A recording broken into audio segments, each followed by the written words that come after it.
Breaking news ayon sa report ng boxing scene, Emmanuel Navarrete to defend belt against Charlie Suarez on May 10. Sabi nga rito, the fight will take place in San Diego and will air live on ESPN. The news was first reported by Dan Rafael. So ayon nga sa balita mga tol, magdedepensa na po si Emmanuel Navarrete ng kanyang WBO Super Featherweight belt. Number 1 si Charlie Suarez ngayon sa WBO. Kaya ito na ang pinakamalaking opportunity kay Charlie Suarez. Siguradong kikita dito ng malaki si Charlie Suarez. At kung manalo pa siya kontra Emmanuel Navarrete, ay magiging world champion na po siya. At may tsansa na makipag-unification sa ibang champion. Kaya wag nang palampasin ni Charlie Suarez ang pagkakataon na ito. Sa ngayon may kartada si Suarez na 18 wins, 10 KOs, wala pang talo. Edad 36 na ngayon si Charlie Suarez mga tol. 4 na taon na lang ang itatagal sa boxing at pwede na ito magretiro. Kaya bago man lang siya magretiro, makatikim man lang ng malaking bayad at maging world champion. Pero isang mahirap na laban ito para kay Charlie Suarez. Late na kasing pumasok sa professional si Charlie Suarez dahil tumagal ito sa pagiging amateur.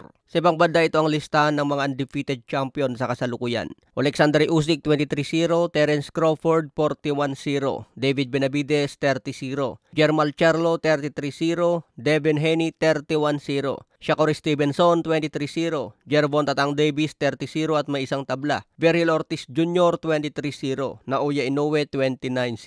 Sino sa tingin nyo ang isang undefeated pa na wala sa listahan? Sa iba pang balita, ngayong March 22, laban po ni Sebastian Fundora versus Booker. Dedepensa ni Fundora ang kanyang WBC and WBO Super Welterweight belt. Mangyayari nga po ang laban sa Las Vegas, Nevada. Sa ngayon may kartada si Fundora na 21 wins, 13 KOs, may isang talo. Nakuha niya ang isang talo na yan kontra Brian Mendoza. Samantala si Booker may kartadang 23 wins, 11 KOs, may isang talo. Ito ang abangan natin ngayong March 22. Sa ibang banda may laban din si George Kambosos ngayong March 22. Ito ang muling pagbabalik matapos matalo kay Vasily Lomachenko via TKO sa round 11. Makakalaban ni Kambosos itong si Jake. May kartada ang 16 wins, 15 KOs, may isang talo. Edad 24 pa lang ito mga tol. Samantala si Kambosos may kartada ngayon na 21 wins, 10 KOs, may 3 talo. 2 beses natalo kay Devin Haney at 1 beses kay Lomachenko. Mangyayari nga po ang laban nila sa Australia. Pagdating naman ng April 6, may laban si Tim Tszyu kontra Joseph Spencer. May kartada itong si Spencer na 19 wins, 11 KOs, may isang talo.